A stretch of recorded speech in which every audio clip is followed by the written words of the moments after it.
Bonjour Aurélie, bienvenue sur ce plateau. Bonjour Colline. Merci d'être présent sur ce plateau de la Global Game Jam, quasiment en direct finalement. Oui, finalement. Il faut imaginer que tu es là effectivement, qu'on est presque samedi. Est-ce que tu peux te présenter, nous dire d'où tu viens et pourquoi tu es ici ? Alors, je m'appelle Aurélie Villaumet, je travaille pour APF France Handicap. Et du coup, je suis là pour présenter du coup, le dispositif Kit Gaming de Xbox, avec lequel je travaille sur adapter en fait, le jeu vidéo pour toute personne, et notamment pour les personnes en situation de handicap. C'est excellent. Alors effectivement, ça rebondit un petit peu sur la conférence qu'on avait juste avant, sur les contrôleurs alternatifs. Alors, on va parler de cette manette tout à l'heure, mais est-ce que tu peux nous dire un petit peu ce que fait justement APF, parce que donc, tu nous parles d'APF, que fait APF, quelle est sa mission en général ? Alors, APF France Handicap, c'est un peu comme la Croix-Rouge. On est aussi gros que cette association. C'est juste qu'on est peut-être un peu plus silencieuse, étant donné que les personnes qui nous connaissent, c'est souvent les personnes qui ont besoin de nous, donc des personnes en situation de handicap. Donc on est national, on est un peu partout en France, et notamment la chance qu'on a en Alsace, c'est qu'on est une équipe jeune et dynamique et très très tournée sur le numérique. Et donc, du coup, tous nos projets, finalement, sont assez tournés sur le numérique. Donc, on a un escape game grandeur nature, très numérique, très game master et tout ça sur la sensibilisation du handicap auprès des entreprises. Mais moi, je vais travailler au niveau des nouvelles technologies pour rendre accessible le numérique, donc que ça soit un ordinateur portable, un ordinateur fixe, une tablette, un smartphone ou des choses comme ça. Donc, rendre finalement des choses qui sont accessibles pour tous et qu'on ne réfléchit pas tant que ça.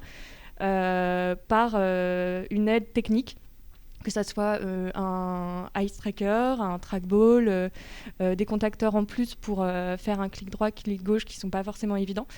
Donc tout ça, et finalement par la continuité, je me suis un peu intégrée au projet qu'on a avec Richard, un de mes collègues, sur le kit gaming. Donc rendre finalement le jeu vidéo accessible à tous grâce à la nouvelle technologie de Microsoft qui a fait cette manette adaptive avec différents contacteurs. Donc quand je parle de contacteurs, c'est vrai que c'était pas évident. Contacteur, en fait, c'est une prise jack qu'on branche et ça fait un contacteur, ça déconstruit le clic ou l'action. Donc que ça soit un joystick finalement, comme les joysticks qu'on met sur une Wii, donc c'est un contacteur. Les différentes choses qu'on va pouvoir brancher et qui vont séparer le clic, l'action, pour qu'une personne en fait puisse le faire. Est-ce que c'est nécessaire ? Parce que alors là, comme ça, moi je parle d'un point de vue complètement neutre, je n'y connais rien du tout sur les problématiques de l'accessibilité. Aujourd'hui, un jeu n'est effectivement pas accessible pour une personne en situation de handicap ? Alors, un jeu, il va falloir penser du coup en plusieurs temps, notamment l'action en fait du jeu. Donc, est-ce que c'est un jeu facile à comprendre ? Par exemple, Zelda ou Pokémon ou des choses où finalement on va se balader dans une carte sans réel but, sans réelle action, sans réel... Il n'y a pas quelque chose qui va nous bloquer dans le jeu et on va pouvoir continuer. Finalement, c'est des jeux qui sont très accessibles pour ces personnes-là parce qu'il n'y a pas de difficulté à comprendre. Il n'y a pas vraiment le besoin finalement de comprendre. C'est une action qui évolue et en fonction de ce qu'elle va trouver ou quoi, il va y avoir une satisfaction. Donc ça, c'est des jeux faciles. Des jeux comme Rayman, d'arcade ou des jeux comme ça où il va y avoir des successions de niveaux à accomplir. C'est un peu plus compliqué. Donc la notion du jeu, après la notion des différents clics pour le jeu. Donc par exemple, un jeu comme Call of Duty où en fait il faut bouger à la fois la tête, à la fois les jambes, plus clic pour tirer dans les ennemis et tout ça. Je fais très... je parle de manière très simplifiée. Mais ça, c'est pas possible. C'est très si compliqué. Si vous plusieurs boutons en fait en même temps, ça devient c'est compliqué. Ça. Et finalement, donc on a vu qu'il y a des personnes en fait qui peuvent cliquer que sur faire qu'une seule action, donc faire un clic. Donc lors de nos ateliers découvertes de jeux vidéo, grâce au kit gaming, on va essayer peut-être faire de la cohésion d'équipe ou une personne qui peut faire qu'un clic, mais qui va vouloir jouer aux jeux vidéo, par exemple Forza pour les voitures, ça plaît énormément. Elle va faire l'action de bouger la voiture et une autre personne va faire l'action d'accélérer et une autre personne va faire l'action de freiner. Et donc ça crée une cohésion d'équipe, c'est assez sympa à voir, c'est assez compliqué aussi à mettre en place. Ouais, j'imagine. Mais en fait, il faut vraiment repenser la totalité du jeu en fonction de l'individu, de ce qu'elle est capable de faire, de produire au niveau des contacteurs et la difficulté du jeu. Après, on va aussi bouger tout ce qui est paramètres du jeu, donc notamment l'intelligence du jeu vidéo, où il va y avoir des difficultés Donc on va tout mettre au niveau le plus bas pour que la personne elle puisse s'amuser et passer du bon temps. Donc voilà, donc tout ce qui est paramètres de la console pour baisser le niveau du jeu et tout ça, et l'intelligence en fonction de, par exemple, un Street Fighter, on baisse au minimum pour que ça se passe bien, quoi. Alors du coup, effectivement, tu réponds un peu à ma question suivante, mais est-ce que justement on peut adapter tous les jeux? Parce qu'aujourd'hui, on a des gens qui sont en train de développer des jeux, que ce soit des jeux vidéo, jeux de cartes, jeux de plateau, mais est-ce que tous les jeux aujourd'hui sont adaptatifs ou est-ce que parfois tu as des difficultés justement sur certains jeux où il y a des jeux qui sont pas du tout adaptables? Je pense que tous les jeux peuvent l'être, mais on n'y pense pas forcément. Après, je pense qu'un jeu comme Call of, c'est pas possible. Enfin, au niveau de se bouger la tête, bouger le corps, plus non, ça c'est vraiment très très compliqué. On a essayé, hein, mais c'est vraiment très compliqué. Au niveau de, on va quand même déconstruire la manette, déconstruire le mouvement sur différents angles. Et encore une fois, il y a des personnes, voilà, ils peuvent pas faire plusieurs actions, donc ça c'est pas facile. Je pense qu'en fait, il faut penser inclusivité déjà à la création du jeu. Ouais. De tous les cas, ce qui s'est passé avec toutes les technologies, je ne veux pas faire un peu de publicité, mais Apple sont les seuls pour l'instant qui avaient pensé aux personnes en situation de handicap, aux personnes aveugles ou aux personnes avec toutes ces déficiences dans leurs paramètres déjà de base de la création de leur prototype. Et ensuite, les mises à jour. Alors que tous les autres n'y ont pas du tout pensé. Y ont pensé par la suite et les mises à jour ont créé des problèmes pour ces personnes-là. Oui, ça a été des ajouts qui ont été faits par la suite. Alors justement, tu dis qu'il faut y penser dès le départ. À quoi on doit penser là? On a des gens qui sont en train de développer leur jeu maintenant. À quoi ils doivent penser maintenant là, pendant ce concours de création de jeu? Si vous voulez avoir un jeu accessible, qu'est-ce qu'ils doivent intégrer dans leur jeu absolument pour le rendre le plus accessible possible? La simplicité. Après, le problème, encore une fois, c'est comme je l'ai dit, éviter des barrières, en fait, qu'on puisse continuer. Il y a des gens qui vont avoir c'est tout nouveau pour eux, ou c'est des choses qui vont être... faut pas que ça soit très compliqué. Il faut pas qu'il y ait trop de touches non plus dans les codages ou des choses comme ça. Je pense qu'il faut connaître ce qui peut être adapté pour pouvoir le rendre adapté. Et justement, est-ce que tu peux nous en dire quelques exemples de choses qu'on peut adapter? Est-ce que tu parlais justement tout à l'heure de déconstruire notamment la manette? Est-ce que tu peux nous expliquer un petit peu plus en détail comment ça fonctionne de déconstruire une manette? Alors, donc du coup, de toute manière, je vous ai donné les photos, les visuels. Donc c'est la même chose, c'est la Xbox S, donc presque la même chose, sauf que la manette va être plate, avec des gros boutons, et ensuite il va y avoir des contacteurs, donc des prises jack avec différents contacteurs qui vont être adaptés en fonction du mouvement, du clic que la personne peut faire. Donc il va y avoir des clics très gros et il va y avoir des petits clics très fins, très sensibles qu'on va pouvoir mettre au niveau de la tête, au niveau du cou, au niveau du coude, au niveau de l'entrejambe, du pied ou des choses comme ça.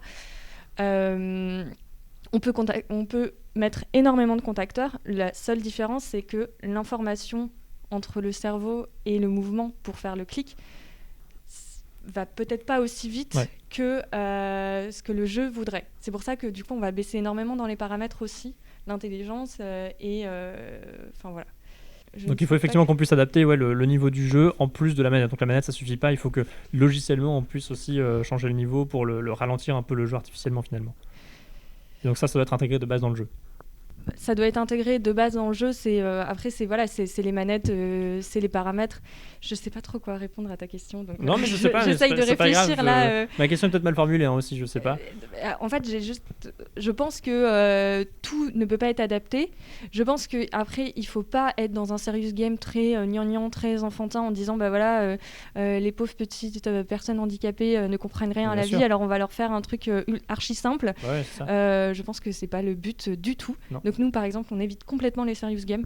On va vraiment sur des jeux que tout le monde aime, des jeux passe-temps, alors des fois très simples, mais pas du tout pensés pour des gens,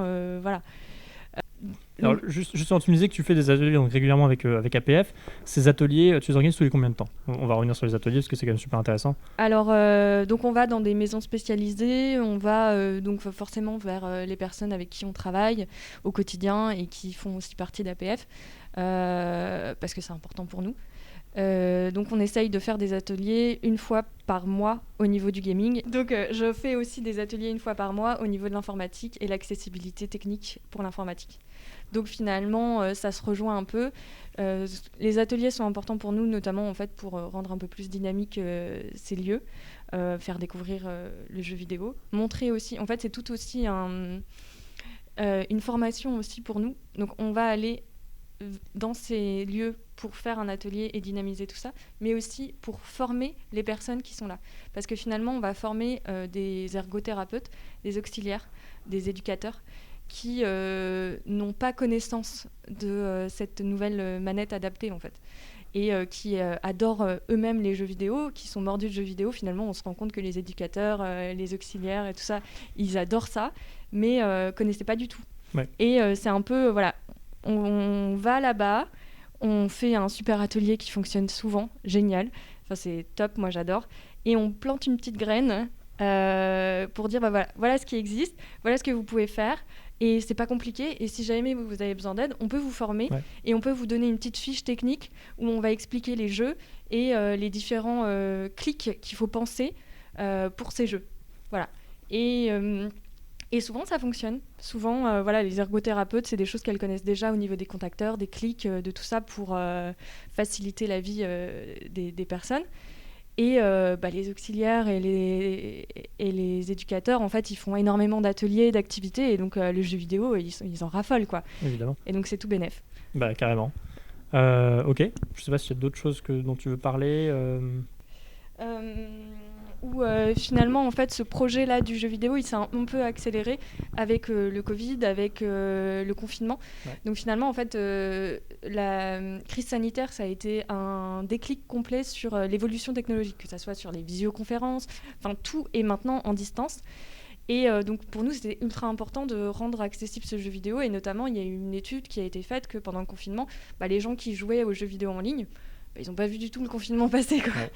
Et il y a des personnes qui n'avaient pas la chance d'avoir ces jeux, mais qui adorent ça, qui jouent je sais pas, à Candy Crush ou des choses comme ça sur leur smartphone, mais qui ne connaissaient pas ça.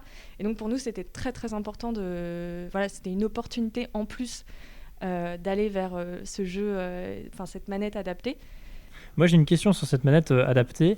Elle s'adapte donc aux jeux sur PC, aux jeux sur Xbox, j'imagine aussi. Est-ce que ça s'adapte sur PlayStation ? Est-ce que ça s'adapte sur mobile éventuellement aussi, par exemple ? Alors, en fait, ça va pas du tout. Donc, c'est pour ça que, du coup, j'ai vraiment fait la différence entre adapter la technologie pour rendre accessible le numérique. Donc, ça, c'est plutôt ma partie avec les différents contacteurs PC ou tablette ou smartphone. Mais la manette adaptive Xbox ne fonctionne que sur Xbox. Après, ces contacteurs, parce que des contacteurs, ça coûte très cher. Par exemple, un contacteur, ça coûte entre 20 à 40 euros. En fonction d'eux, voire plus en fonction de la spécificité. Par exemple, il va y avoir des contacteurs à souffle, des contacteurs tactiles, des contacteurs pneumatiques qu'on va mettre sous le pied ou des choses. Enfin, il existe des millions de contacteurs et qui vont s'adapter en fonction de la personne, du besoin. Mais tout ce qui est en fait relié à la manette, c'est que sur Xbox, il n'y a pas de... Donc moi, je vais pouvoir faire justement ce côté-là un peu plus PC, jeu PC, où on va aller sur des contacteurs pour pouvoir jouer à des jeux sur PC ou des jeux sur tablette. Après, la seule chose qui change, c'est que du coup, il faut avoir tous les adaptateurs parce que USB-C, USB... c'est toujours un peu compliqué. Donc, en fait, il faut juste penser adapter en fait, l'USB pour créer en fait, ces contacteurs et que ça rende accessible tout. Mais en tout cas, tout ce qui est tablette, ordinateur, PC, je travaille énormément sur PC, oui, c'est complètement facile. Mais ça rentre pas du tout dans Microsoft. Ok, d'accord, c'est deux choses séparées. Séparées, mais finalement la même chose. Parce que finalement, avoir cette manette adaptée Microsoft, moi, ça m'a permis de repenser le jeu sur PC et tablette. Ouais. Tout simplement. Cette manette, on peut se la procurer où d'ailleurs, justement, parce que si on est développeur de jeu, je pense que c'est quand même intéressant aussi de tester son jeu avec cette manette-là. Elle se trouve où ? À quel prix ? Alors, ce qui est génial, c'est que cette manette, c'est exactement le même prix qu'une manette classique Xbox S. Donc que ça soit une manette ou la console, c'est exactement le même prix. Donc ça, c'est génial. Enfin, c'est vraiment en se disant, bah non, il y a des personnes qui vont, non, ça va coûter beaucoup trop cher ou des choses comme ça, alors que pas du tout. C'est le meilleur rapport qualité-prix déjà pour avoir énormément de contacteurs. Il y en a une dizaine dedans. Et c'est le même prix pour tout le monde en fait. Donc ça, c'est génial. Ouais, ça, c'est super cool. Et donc sur Xbox. Enfin, Et si on veut justement alors, mettre des contacteurs sur PC, comment ça marche? On achète chaque module séparément, les branche touche en USB, ou il y a un boîtier qui centralise, parce que j'ai aucune idée de comment ça fonctionne. Donc, Alors, en fait, c'est un boîtier qui va brancher USB sur le PC, qui va déconstruire. Donc ça coûte un peu plus cher. Par exemple, je crois que le mien, je l'ai payé 90 €. Okay. Alors, c'est de la marque Itch 2.0, je crois. Et du coup, dedans, il va y avoir directement les formules pour les contacteurs. Okay, ouais. Après, c'est très peu de contacteurs. La différence entre une manette Xbox, c'est qu'on va pouvoir brancher une vingtaine de contacteurs. Sur un contacteur déstructuré pour PC, on va pouvoir en brancher pour 6 actions de contacteurs. Ok, ouais, ce qui est beaucoup moins. Ça fait beaucoup moins. Après, finalement, est-ce qu'on en a besoin de plus ? Une personne qui a besoin juste de naviguer, une personne qui... Donc, elle va avoir besoin juste d'une souris ou alors de droite, gauche, haut, bas et clic droit. Ça fait 5. Ouais. Voilà, il y a des actions complètement spécialisées qu'on va pouvoir repenser. Mais en fait, avant de penser contacteur, nouvelle technologie, c'est génial. Il faut vraiment penser combien on doit déstructurer les clics, l'action, pour que la personne puisse le faire. Ouais. Et ça, c'est le plus compliqué. Et c'est un énorme travail en amont, un travail de veille sur le jeu vidéo, sur l'action autour d'un PC ou des choses comme ça, où on va devoir penser. Et des fois même, en fait, nous, on ne se rend même pas compte. Enfin, on fait tellement d'actions, des choses comme ça, on ne se rend pas compte. Donc là, il faut vraiment prendre le temps de regarder, de déstructurer et de réfléchir à comment on peut rendre accessible tout ça, quoi. Et de manière la plus naturelle possible aussi pour chaque utilisateur, sauf que chaque utilisateur est différent. Donc... chaque utilisateur est différent, chaque utilisateur a ses problèmes, chaque utilisateur a sa manière de bouger, de pouvoir faire le mouvement d'action pour cliquer, des choses comme ça. Voilà, comme on a dit, il y a une personne avec qui on travaille, elle ne peut faire qu'une action en fait. Donc soit bouger avec un joystick, soit faire un clic. Elle est complètement paralysée du côté droit et elle ne peut faire que lever ou bouger comme ça. Et voilà. Donc après, on repense la totalité du mouvement et des fois, on fait souvent de la cohésion d'équipe. Ouais, dans ces cas-là, effectivement, il faut faire travailler plusieurs personnes à la fois. Mais effectivement, donc chaque joueur finalement a sa manière de jouer. Donc il faut adapter le jeu pour tout le monde et aussi pour chaque personne individuellement. C'est ça. Donc du coup, pour revenir à ce que j'ai dit tout à l'heure avec le Covid, le confinement et tout ça, nous on a créé une communauté sur Discord qui s'appelle APF Gaming où finalement on essaye un peu de mettre toute l'actualité du jeu vidéo dessus et notamment essayer d'assembler une communauté pour quand les personnes en fait elles veulent jouer à quelque chose, disent bah voilà, moi je veux jouer à ça, est-ce qu'il y a quelqu'un qui veut faire ça avec moi ? Et du coup créer en fait une communauté qui devient un peu indépendante pour jouer aux jeux vidéo, s'entraider, poser des questions et voilà. Et cette communauté-là, pour nous, elle est importante parce qu'après, on va faire des tournois e-sport ou des choses comme ça. Notamment, on a bientôt un tournoi e-sport à l'Arena de Strasbourg. T'as la date ou... J'ai pas encore la date parce que Covid et tout, on a un peu tout décalé. Et, mais je n'hésiterai pas à partager avec vous cette date. Avec grand plaisir, on le partagera mais évidemment. Voilà, et c'est génial comme événement parce que tout le monde est là, tout le monde... Donc après, c'est des gens qui jouent avec la manette adaptée ou c'est des gens qui vont se forcer à jouer avec une manette classique. Mais ça fonctionne aussi et franchement c'est super comme événement. Et après s'il y a des questions n'hésitez pas, mon mail va s'afficher juste en bas là comme ça.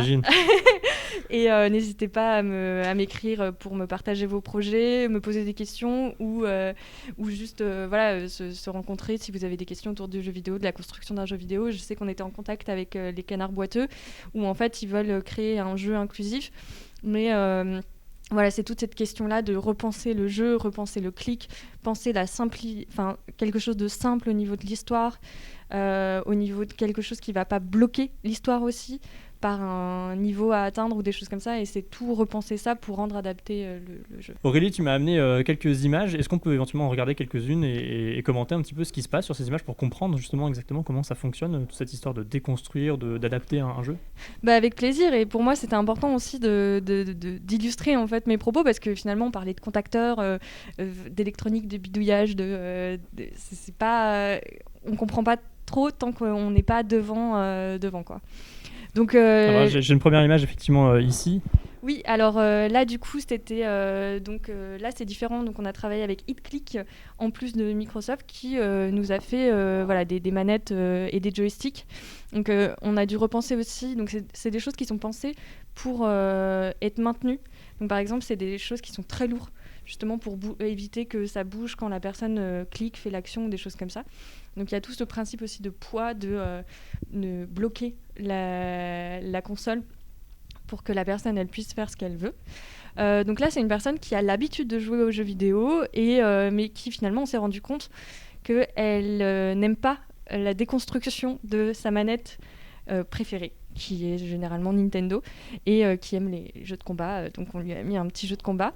Et donc par exemple, là, encore une fois, on a descendu complètement l'intelligence artificielle du jeu vidéo pour que ça soit au plus bas et que ça soit facile pour lui, pour éviter en fait cette déception de perdre ou et pour qu'il puisse continuer d'être bloqué, qu'il puisse continuer et d'avoir vraiment ce plaisir-là de jouer.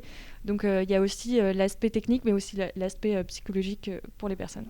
Tout à fait. Alors il y a une deuxième image, je pense toujours le même participant du coup. Oui, non mais là c'était la déconstruction avec Forza, donc ça peut être intéressant. On peut en parler. Donc là j'en ai parlé tout à l'heure, c'est une personne qui va être complètement immobilisée et qui va pouvoir faire qu'un seul mouvement avec son bras, donc haut, bas ou toucher un joystick pour pouvoir le bouger. Donc là par exemple il voulait absolument jouer au jeu de voiture, donc on a mis Forza et vu qu'il pouvait faire que bouger avec un joystick, donc seulement faire bouger la voiture, et qu'il y a d'autres actions qui sont l'accélération, freinage et recul s'il se prend un caillou, du coup on a fait une sorte de collaboration avec les personnes qui étaient autour de lui et qui voulaient l'aider à jouer aux jeux vidéo, à son jeu vidéo qu'il avait choisi. Donc lui il bougeait la voiture, une personne freinait et une personne accélérait, et finalement ça faisait un jeu de cohésion et c'était assez sympa à voir. Moi je trouve ça super cool, et des fois de la communication aussi, une communication non verbale ou verbale en fonction d'eux, mais il y a quelque chose qui se crée et c'est assez intéressant. Ouais, c'est super intéressant effectivement de voir cette cohésion d'équipe. Alors on a une troisième image ici.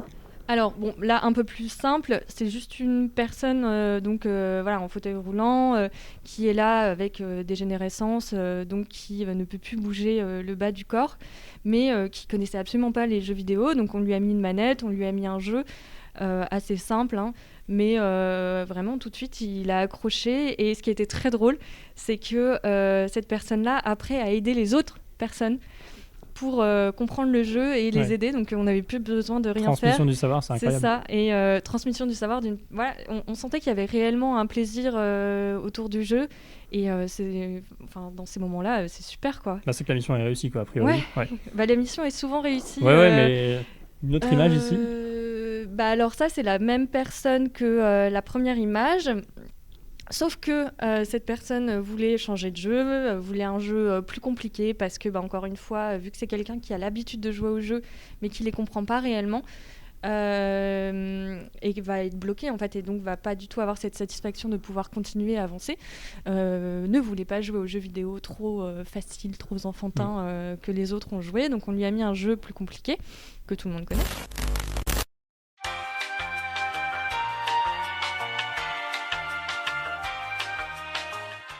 Et par exemple, cette petite action de bouger le seau, de lancer la ficelle pour se faire balancer et tout ça, finalement, on s'est rendu compte que c'était des choses qui étaient compliquées.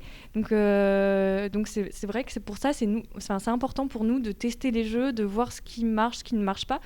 Et des jeux aussi populaires que celui-là, il ne fonctionne pas parce qu'à un moment, il est bloqué, donc ça ne fonctionne pas. Et la manière dont il va l'exprimer, c'est je suis fatigué, c'est bon, j'ai assez joué, on y va. Mais on comprend tout de suite que finalement, c'est parce qu'il n'y a pas cette satisfaction d'avancer qui les bloquait. Et puis cette fierté, en fait. Mais je pense que tout le monde l'a, finalement. Évidemment. C'est super intéressant. Et la dernière, du coup, qui est... Voilà. Ouais. Donc, la dernière qui est ultra intéressante, mais qu'on n'a pas encore très bien développée parce que, donc là, c'est une personne qui était venue avec son copain qui joue aux jeux vidéo et voilà, qui voulait regarder. Et à un moment, on n'avait pas pensé du tout à comment on pouvait l'intégrer dans cet atelier. Et donc, la personne que vous voyez qui tient la manette, c'est l'ergothérapeute du site.